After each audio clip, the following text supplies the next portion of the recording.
Hiya folks, it's Kikoskia here, and welcome back to Let's Replay Icewind Dale the Enhanced Edition. And when last we left off, the music is swelling up in victory! For not only have we got to Larrel, we've also fixed the astrolabe that Larrel was muttering about. Hopefully, this means that Larrel is in a more talkative mood, and we can finally figure out where this evil is by using the Heartstone Gem, unless there's yet another obstacle to our progress. Let's find out. Hello, Larrel. Greetings, adventurers. Pardon me while I gather my thoughts. Who are you, and what has just come to pass? We are adventurers who have come to the Severed Hand to seek your knowledge and power. In doing so, we learned of the curse bestowed here and your sanity lost centuries ago. We have restored you to some of your former self and beseech you for aid. Indeed you have, noble adventurers. It must have taken great courage and strength to make it as far as you did, let alone restore some balance to my thoughts. I am eternally in your debt. But surely you did not come to the hand of the Seldarine on a whim. Tell me what it is you seek. Before I do that, I wish to know more of the events that came to pass here in the Hand. You wish to learn what came to pass within the hand of the Seldarine. Very well. There is much to tell. Shall I start with the time of prosperity, the betrayal, or our darkest hour? Best to start at the beginning. Prosperity will do. In light of the greater threat of the Orcish and Goblin hordes of the north, we elves allied ourselves with the dwarves. The alliance was a desperate one, but it was either that or fall to the dark hordes. As both races prospered from our mutual cooperation, we furthered our bonds by creating powerful artifacts and weapons. Delicate dwarven craftsmanship combined with ancient elven magic yielded items of great power and unsurpassed beauty. With the unity of our two races wielding the magical benefits of our labor, the hordes were easily kept in check. Our cooperation continued, and we prospered in harmony for many decades. Until the betrayal. Tell us of the betrayal. You will need to be patient, as this is a bitter subject for me. A great debate ensued with our dwarven allies regarding the magic items created by our union. Go on. It seems the greed inherent in all dwarves could not be contained. They wanted to begin selling our magic items to the other settlements in the north. Preposterous, I told them, to allow others access to these artifacts, all for the sake of profit. I was appalled, but not surprised. Dwarves cannot resist their selfish nature for long. Alternatively, the dwarves could be trying to ensure that the other settlements of the north have ways to defend themselves, but I don't think Larrel's going to see that. My people and I were adamant that the humans were not to have any access to any magical artifacts. After many months of debate, the dwarves conceded, and we thought the issue done. Then, a day came that marked the fate of both races. Our forces encountered what we thought another typical group of the Orc and Goblin hordes. What should have been an easy battle turned out to be a hard-fought victory. For they were using artifacts and weapons created by the Alliance. Likely stolen. Furious, we questioned the dwarves about this. No elf would ever give our greatest treasures to a hated enemy. The dwarves, of course, denied our accusations. In honor of our alliance through the decades, we extended our trust further and tried to come to some solution. Sensible. We were fools to believe we could coexist with these rock-eaters. Any and all discussions just turned into open argument and further accusations.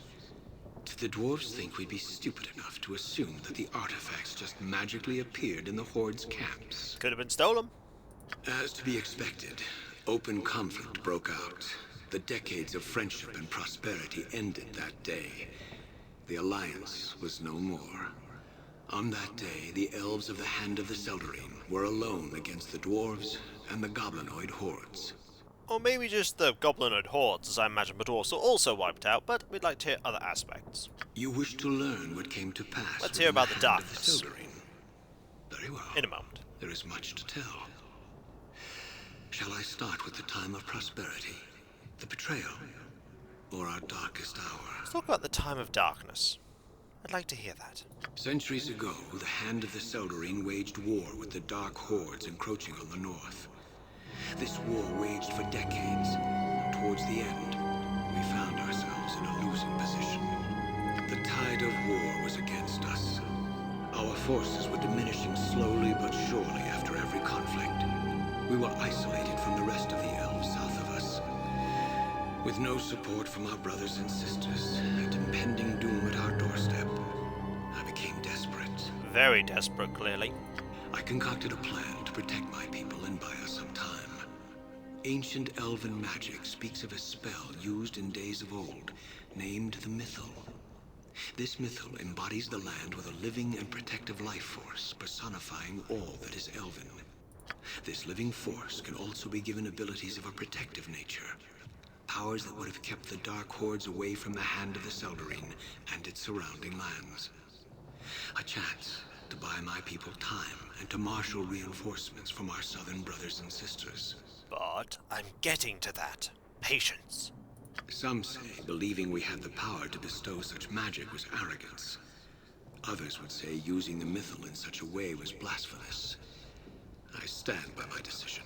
I did what I had to do to save my people. We began the preparations to lay a Mythal. In the weeks that came to pass, we fortified what remained of our forces within the Hand. My wizards and I locked ourselves within this tower and began the arduous process of laying a Mythal. Within this time, the orcs and goblins sensed our weakened state and moved in for the kill. The largest force we had ever seen besieged the Hand, and the Mythal was not near completion. We knew this was our last stand, and my people knew they had to buy time. For a week, we held the Horde back. Entrenched in our home, my people fought, and the Horde paid dearly for every room of the Hand they took. For every elf that fell, the Horde paid tenfold. For all the sacrifices my people made, the last line was breached in a week's time. As the Horde began ascending the towers and the last of the defenders fell, I realized my people's sacrifice was not made in vain. We completed the last incantations for the Mythal. The spell was cast, and a shroud of pure light and energy engulfed the Hand. As I watched what I thought was our salvation enter every crevice of the Hand, I became horrified. Something had gone terribly wrong. The force that was supposed to bring life to the land began to twist and corrupt it. It was draining everything and everyone within the Hand of its soul. Including the orcs. Everything. I watched as every living thing within the Hand of the Seldarine had its life drained to the brink of death, driving them mad. Those who died in the battle began to rise as hideous undead. It was at this point where I realized I wasn't the only one watching the rampant destruction of the Hand and all within. Standing before me was Labelis Enereth, the elven god of longevity and time. And they were mad. He was angry with me. Angry as he saw the most ancient of elven magic used with carelessness. Angry as he watched the lives and the land of his people being unnaturally twisted.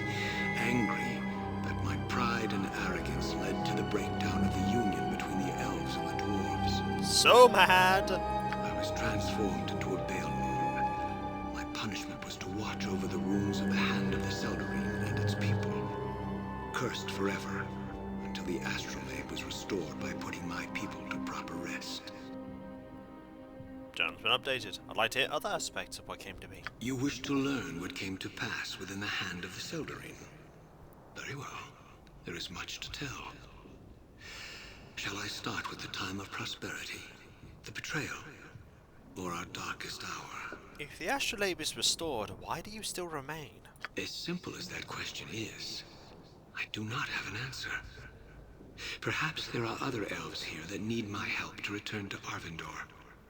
Maybe there is something else I need to resolve in order to complete my punishment. I hope you find peace, Larrel. There's more we must talk about. You have returned. Larrel, we found this diary belonging to your daughter. My beloved daughter. I see you were thorough in your search of the hand. The last entries describe her resolve to find a way to reforge the union with those accursed dwarves. I never saw her again. You never saw her again? What became of her? Fools! Can you not discern it with your own mind? Those dwarves committed the worst atrocity, knowing its impact on me. They murdered my daughter. For that, I will never forgive them. For the punishment I suffered for my arrogance and pride, Labalus be damned if he thinks I will forgive them for what they did. I would stay in this cursed form, never to see Arvindor, if it meant I could make the dwarves pay for their crime. Leave now! I will not speak of this anymore. Something tells me Larrel is wrong, but we'll find out if that's the case soon enough, I'm sure. You have returned. We have. I seek knowledge that can only be divined through the Heartstone. Very well. As legend states, the Heartstone Gem is an ancient artifact from a time long forgotten. Its most notable owners were the druids of Kuldahar before one within their circle stole the gem. It was thought forever lost, until now.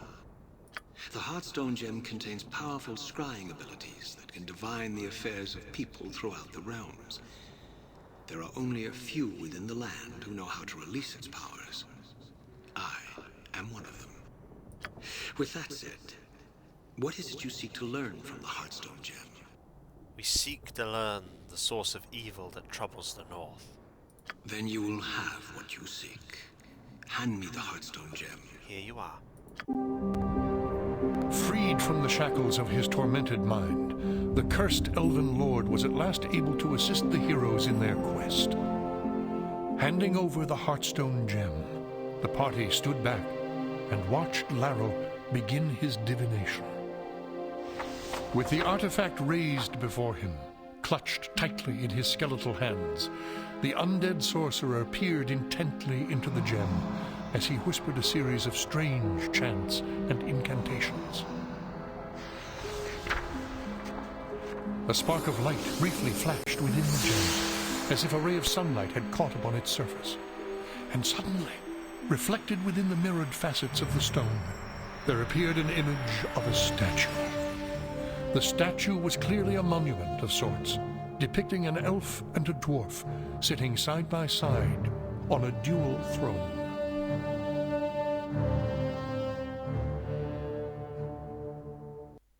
Even if Labalus's curse had taken my eyesight, I would still recognize that home. What you have seen is Dorne's Deep, den of the betrayers. In here is where the wretched dwarves hollowed out their home. Be warned if your journey takes you there. If any of the dwarves remain, expect no quarter, for they will give none. Believe none of their lies, as they will all lead to treachery. If you do decide to venture forth to that dwarven vestige of evil, then I will mark its location on your map. Also, I have the power to take you there if you wish. Actually, we need to resupply before we can continue our journey. Could you take us to Kuldahar instead? Kapow! Here we are. So, we're here, in Kuldahar. Just plopped here by magic, immediately. No pomp or circumstance or flashy effects. So, we have a couple of things we need to sell. I see. And we're going to start by actually buying an item from the blacksmith. A really good item from the blacksmith. One that we have a very particular use for. It's expensive, but it'll be worth it. And besides, we have absolutely tons of stuff anyway. Let us save. It's a long conversation, but it was definitely worth it.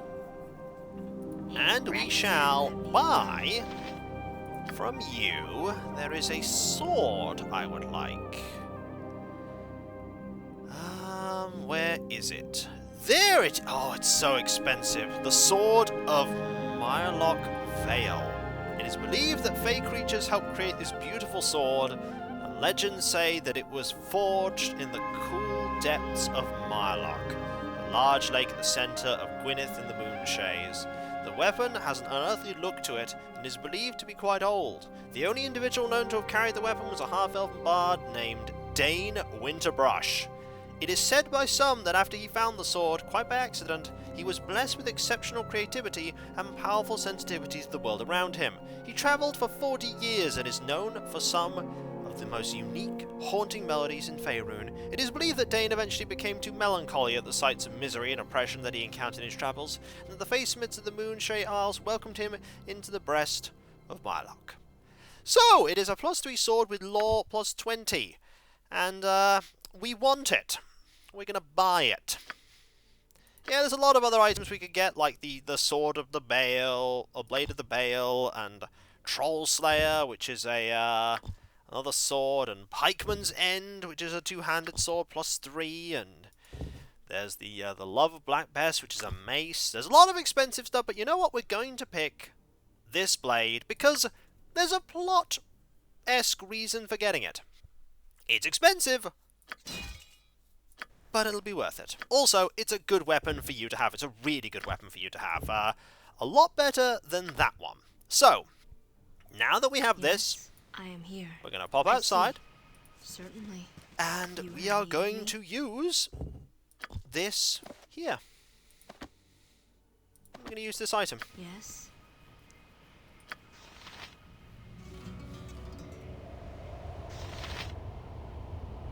With the song in the air, a ghostly figure appears before you, shimmering and transparent. Ah, my old rousing music. It is good to see this world once again. Only a gifted player could restore me to such clarity. For this, I must thank you, young bard. It is also good to see my trusty blade again, the sword of Myrloc Vale. I can teach you a few tricks with her. I think you'll find her even more useful. Farewell, travelers. We lose these items, and then we gain them back. Now, it is the Sword of Myrloc Vale +3. By singing the ballad of Dane Winterbrush and speaking with his spirit, more abilities of the blade have been awakened. So now it is a +30 lore sword, and it has charisma +1 attached to it. Meaning that it now gives Rodella 19 charisma. You have need of me. I am by your side. Very Worth well. it, I think. Also, the lore basically means that we'll be able to identify anything without needing the identify spell anymore. Expensive, yes, but honestly, we're going to make lots of money now anyway, because we're going to sell a lot of things. I see. I'd like to sell some items, please, like this +1 chainmail, and this light crossbow of defense, and the longbow of marksmanship, and this sword that I am just not going to be using because it's cursed, and a longsword +1, and the warhammer of sparks, and the broadsword here. We don't want that either. So that's 9,200 just, you know, plonked here. We can open the gem bag, but again, we cannot do anything with the gem bag. What about you? I mean, we have a hammer flail here. We have this throwing axe that we're actually going to keep just in case we end up using it. This bracer. The Staff of Nature's Wrath. We're probably going to hold on to the Staff of Nature's Wrath, honestly. So there's another 2,000. Precio's Dagger. Seems like something we could sell. This dagger +2, short sword +1. These are all good things to sell. Gonna keep that one. Lesser static star. Actually, do I want to keep that? Probably not. Definitely keeping that. The sanctified morning star. Maybe. The sling +1. We can sell that. We have nothing that you can sell. And this plate mail armor. So we made about 17k, and we got you a really good sword. Is there a really good short sword that I can give you? Probably not. You are still using a short sword +1. I'd rather find a small task. decent short sword for you. Is there one here? There's probably not one we can afford. Like, Reliance here is a dagger. Yeah, the Pig's Eye here is a short sword. It's a +2 with +4 for orcs, but realistically that's not that useful. It's really not that useful. Let's plate mail plus 1 we don't need. Actually, there's really not a lot of stuff we need here, so You have doing me that was not as so you bad. wish. Right, the No other small thing we task. really need to do right now is we need to go into the Tower of Auric the Grey, as we now have the mythal lore that Auric wants. And then we can get our reward, and we have a bag of holding that we can buy. Yeah, we really want that bag of holding. And we also do want to get a few more arrows. And there goes our druid. Ah, those boots that make you go absurdly fast. Actually, stop here, because we do want to sell a couple of gems before we carry on. We do want to sell a couple of gems. Let's get a bit more money. Expensive sword to buy for the bard? Absolutely, but a nice little thing to get. Let us see what we have for sale and open this up. A opal gem, we will sell it. Actually, I totally forgot that we have more stuff we need to sell. Anything in here? No! You, however, you have a couple of gems. We'll sell 2 of these, 1 of these, 2 of these, 1 of these, and 1 of these for a little bit of money. Nothing here. Scroll case, potion case, gem bag from you. Do you have anything? No! Okay, so we're up to 17k, I am but which is fine. We'll be getting a lot more money, don't worry. If you're worried about me spending the money needlessly on a +3 sword, we'll be getting tons more cash. And there's not really a lot we want to buy right now anyway. I mean, we could buy some acid arrows, but I'll be doing that when we actually need to. Acid arrows are pretty good. Okay, so we'll go through here, and we will say hello to you. as you wish. I have a thing for you. Ah, the would-be sabers of Kuldahar have returned. I'm pleased to see you haven't gotten yourselves killed yet. What can I do for you today? I found this book in a ruined elven tower not far from here. Perhaps you might find it useful. Useful indeed. This book is precisely what I've been searching for all these years. You have done me a great service and should be rewarded. Take this artifact as a token of my gratitude. Before I go, I'd like to purchase some spells. Oh, I see. Well, you've gone to the right place. I can certainly provide you with a number of useful spells. Right, I'd like to see what you have. Oh yeah, we have a cloak, don't we? We have an unidentified cloak. I should totally, have a look at that. The bag of holding, however, that is an item I want. We'll buy that.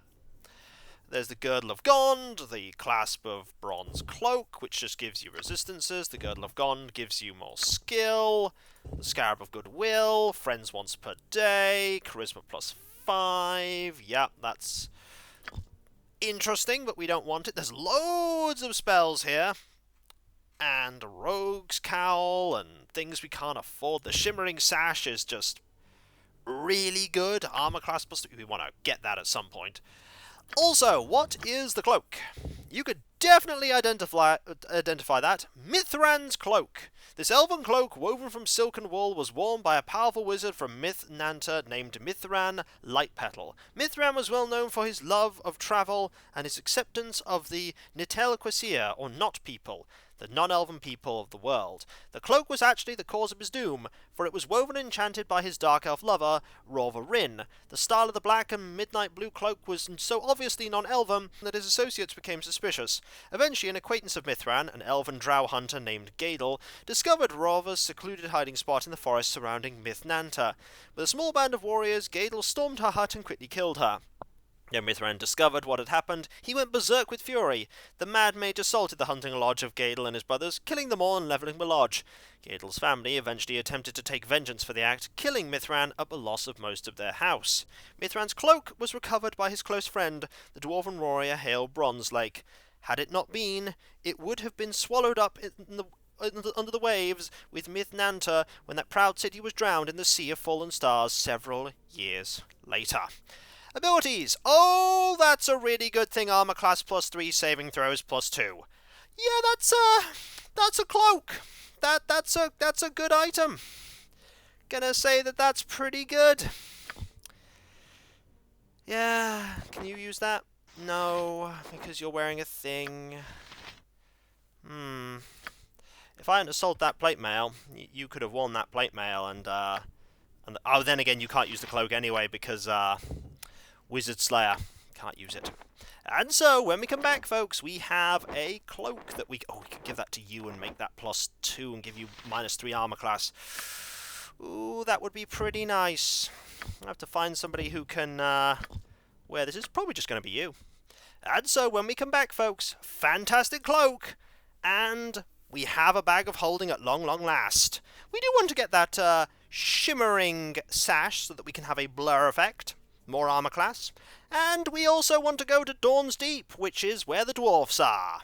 And hopefully find what we're looking for, and also prove to Larrel that maybe the dwarfs didn't actually betray the elves. We'll probably do that by finding evidence of his daughter. Hopefully. And so, I'll catch you next time, folks, and I'll see you then. Later.